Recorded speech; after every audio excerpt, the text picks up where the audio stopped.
3 pertanyaan paling banyak ditanyain orang tentang Masjid Al-Aqsa.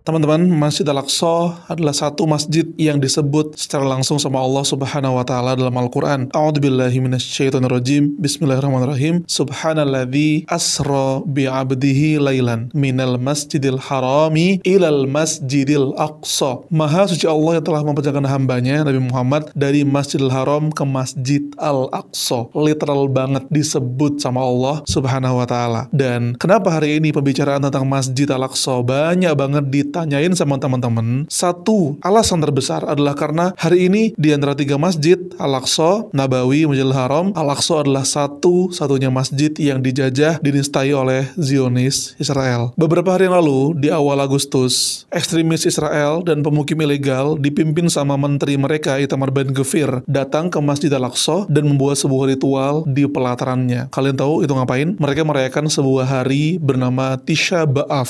Tisha B'Av, Tisha artinya 9, B'Av bulan Av. Hari ke-9 di bulan Av. Apa itu? Dzikra kharabil haikal. Mereka memperingati hancurnya kuil yang pernah dibangun nenek moyang mereka, yang mereka yakini berada di atas Masjid Al-Aqsa. 2 kuil itu, yang pertama adalah kuil Solomon Temple, yang mereka yakini dibangun kuil itu oleh raja mereka, namanya Raja Solomon, di atas Temple Mount. Kemudian kuil itu dihancurkan sama seorang raja Babilonia bernama Nebukadnezar. Lalu kemudian setelah berapa abad mereka akhirnya kembali ke sana, bangun lagi kuil kedua, dan kuil itu dihancurkan lagi sama Kaisar Titus dari Romawi. Kenapa mereka kemudian mengingat itu sebagai Tisha B'Av? Karena menurut keyakinan mereka, kehancuran 2 kuil itu sama-sama terjadi pada tanggal 9 di bulan Av. Bulan Av itu merupakan satu bagian dari kalender Yahudi. Jadi kita nggak relate, teman-teman. Kan kita punya Shofar, Rabiul Awal, Rabiul Tsani, ya. Orang Yahudi punya kalender yang salah satu nama bulannya namanya bulan Av. Bulan Av pada tahun 2025 itu bertepatan dengan tanggal 3-4 Agustus kemarin. Sehingga Itamar Ben-Gvir, menteri yang paling gak suka sama kaum muslimin, dengan pemukim ilegal datang ke Al-Aqsa untuk membuat sebuah perayaan Tisha B'Av. Buat apa?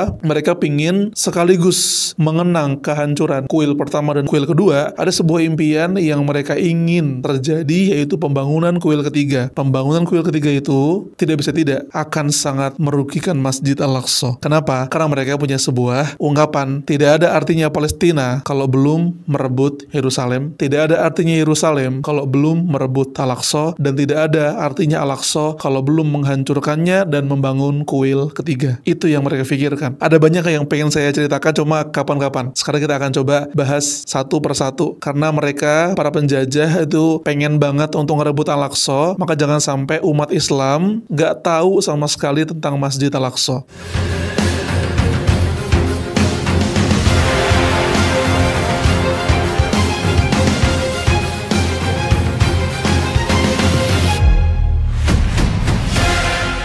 Dari 3 pertanyaan ini, kita jawab yang pertama. Ustadz, Masjid Al-Aqsa yang bangun pertama kali siapa? Ini penting. Banyak orang salah mengira bahwa Masjid Al-Aqsa itu baru dibangun di masa Khalifah Umar bin Khattab. Dan bahkan ini ada di Wikipedia. Banyak orang mikir, oh berarti Al-Aqsa baru ya? Baru ada di zaman Umar. Sebelumnya bukan masjid, sebelumnya kuil, sebelumnya sesuatu yang bukan tempat peribadatan kaum muslimin. Akhirnya kemudian ketika orang Zionis atau para penjajah datang hari ini di abad kita, mereka mengklaim, oh sebelum ada Al-Aqsa itu semuanya kuil milik kami. Kami punya hak dong untuk membangun lagi kuil kami di atas Al-Aqsa. Kalau kita nggak bisa menjawab pertanyaan ini, kita akan mengangguk, oh bener, padahal nggak sesimpel itu, padahal tidak seceroboh itu. Masjid Al-Aqsa dibangun pertama kali menurut Imam As-Suyuti, Imam Baihaqi, dan Ibnu Hajar Al-Asqalani oleh manusia pertama, Nabi Adam alaihi salam. Berdasarkan hadis dari Abu Dzar radhiyallahu anhu, suatu kali Abu Dzar bertanya ke Rasul sallallahu alaihi wasallam, ya Rasulullah, ayyu masjidin buniya fil ardi awalan? Masjid apa yang pertama kali dibangun di muka bumi? Rasul menjawab, al-Masjidul Haram, Masjidil Haram. Abu Dzar nanya lagi, thumma ayyun, lalu apa? Rasul menjawab, al-Masjidul Aqsa. Abu Dzar nanya lagi, kam bainahuma, berapa jarak pembangunan antara 2 masjid ini? Rasul menjawab, arba'ina sanah, 40 tahun. Jumhur ulama menyepakati bahwa orang yang membangun Masjidil Haram di Makkah adalah orang yang sama yang membangun pondasi Masjid Al-Aqsa di Palestina. Karena teman-teman semuanya, dalam sebuah penelitian yang bahkan dibukukan oleh Al-Azhar University, ada satu keajaiban, ada satu kesamaan rasio di mana ketika mereka mengukur Ka'bah kemudian dibandingkan dengan Al-Aqsa, para ulama, sejarawan, dan para peneliti menemukan ada kesesuaian rasio antara Ka'bah dan Masjid Al-Aqsa, menunjukkan bahwa yang membangun adalah orang yang sama, atau yang paling setidaknya dibangun atas perintah dari zat yang sama. Kalau memang yang membangun bukan orang yang sama, maka yang membangun, yang minta dibangun, yang memerintahkan dibangun adalah satu zat yang sama, Allah Subhanahu wa Ta'ala. Namun banyak ulama mengatakan pembangunnya sendiri adalah manusia pertama. So, kalau ada yang nanya, Al-Aqsa sebelumnya kan kuil, Al-Aqsa sebelumnya kan bukan milik kaum muslimin, jawablah, sejak awal dia adalah masjid, yang membangunnya pertama kali adalah manusia pertama. Lu mau apa? Karena nggak ada manusia sebelum Adam. Ketika Nabi Adam alaihissalam diperintahkan Allah buat membangun Masjid Al-Aqsa, maka sejak awal tempat itu, tanah itu, lokasi itu adalah masjid. Oke teman-teman semua. Baru kemudian di sepanjang zaman banyak terjadi keruntuhan, ada gempa bumi, ada renovasi, ada rekonstruksi, ada rehab, ada percantikan, ada roboh lagi, diperbaiki lagi. Wajar, umurnya kan panjang banget Al-Aqsa teman-teman, sama kayak Ka'bah. Dia dipugar berkali-kali. Kemudian ada masa di mana Nabi Sulaiman membangunnya lagi lebih baik, lebih cantik, lebih megah. Ada hadisnya dari Ibnu Majah, lamma faragha Sulaiman min bina'i Baitul Maqdis. Ketika Nabi Sulaiman telah selesai membangun Baitul Maqdis. Ada hadisnya itu. Jadi dia dibangun Nabi Adam, kemudian hancur oleh musuh, dibangun lagi oleh para nabi, dihancurkan lagi oleh musuh, dibangun lagi oleh Nabi Sulaiman, dihancurkan lagi, dibangun lagi, dihancurkan lagi, hingga kemudian dibebaskan oleh Khalifah Umar bin Khattab dalam keadaan masjid itu hancur, tidak terawat. Maka Umar bin Khattab dan sahabat-sahabatnya membangun bangunan masjid di atas pelataran Al-Aqsa yang sudah tak terawat selama ratusan tahun lamanya. Itu yang terjadi.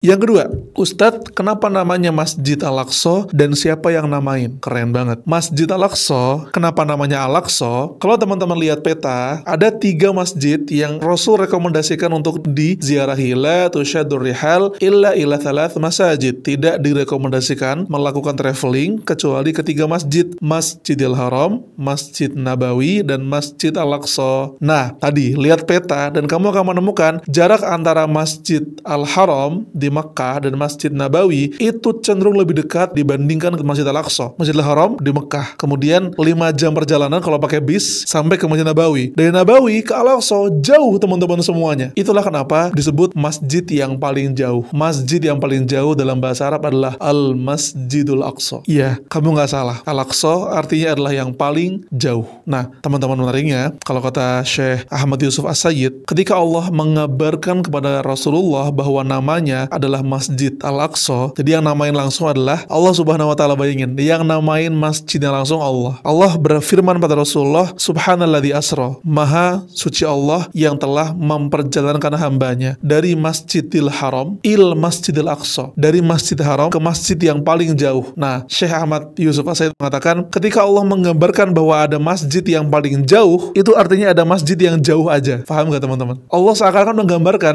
ketika ada masjid yang Aqsa yang paling jauh, berarti antara Masjidil Haram ke Masjid Al-Aqsa akan ada satu titik yang menjadi perantara di antara 2 masjid ini, yang kemudian hari kita tahu dalam sejarah Nabi itu adalah Masjid Nabawi. Padahal saat ayat ini turun, Rasul belum hijrah ke Madinah. Padahal saat ayat ini turun, Rasul bersama kaum muslimin lagi berjuang melawan siksaan kaum musyrikin. Namun Allah sudah menggambarkan bahwa seakan-akan nanti Anda akan menaklukkan, membebaskan Masjid Al-Aqsa, dan sebelum Al-Aqsa akan ada masjid sebelum Al-Aqsa, yaitu Masjid Nabawi. Masya Allah. Namanya Al-Aqsa karena dia paling jauh secara letterlet, namun secara istilah juga ada yang bilang karena dia Allah jauhkan dari dosa, Allah jauhkan dari malapetaka, Allah jauhkan dari perbuatan dolim. Itu yang membuat namanya Masjid Al-Aqsa. Ada yang bilang begitu. Ada lagi yang bilang kenapa namanya Masjid Al-Aqsa, ini tadabbur seorang ulama, karena untuk mencapai yang paling aqsa, Anda butuh usaha Anda yang paling aqsa. Difahami teman-teman? Karena Anda ingin membebaskan masjid yang paling jauh, maka maka itu menuntut Anda untuk mempersembahkan kekuatan Anda yang paling jauh juga. Karena Al-Aqsa hanya akan dibebaskan oleh orang-orang yang semangatnya juga paling aqsa, paling jauh, paling tinggi, paling maksimal.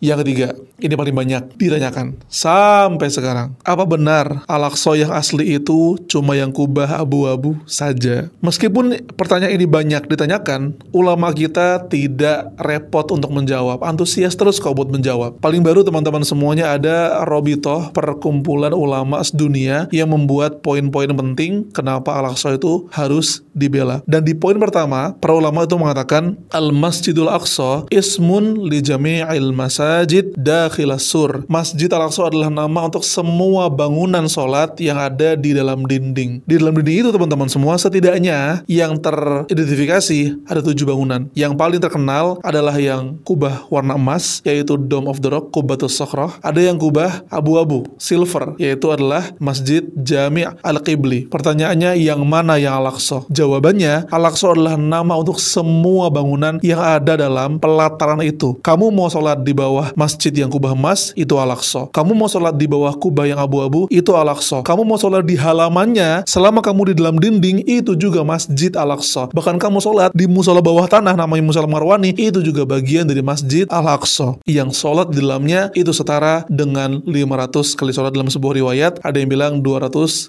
kali sholat. Kalau di Ka'bah, di Masjidil Haram dihitung 100.000 kali, di Nabawi dihitung 1000, di Al-Aqsa ada 2 riwayat, ada yang bilang 500, ada yang bilang 250. Itu dia teman-teman. Jadi sudah sepakat, sudah clear. Kalau ada yang nanya, jadi Al-Aqsa yang mana? Al-Aqsa adalah semuanya. Dan kalau paham ini teman-teman semua, kita akan bisa menjawab. Karena kemarin Juni 2023 itu parlemen penjajah membuat sebuah draft undang-undang untuk membagi Al-Aqsa. 70%-nya diperuntukkan kepada penjajah dan 30% diperuntukkan kepada kaum muslimin. Kenapa? Karena mereka mencoba mendefinisikan ulang Masjid Al-Aqsa. Bagi penjajah, Masjid Al-Aqsa itu cuma yang kubah abu-abu. Sementara dari depan kubah abu-abu sampai bagian paling utara itu bukanlah Masjid Al-Aqsa. Jazakumullah, thank you udah nonton. Kalau kamu suka dengan konten ini, jangan lupa like, share, dan subscribe. Sampai jumpa di episode selanjutnya. Selamat berjuang generasi Salahuddin. Assalamualaikum warahmatullahi wabarakatuh.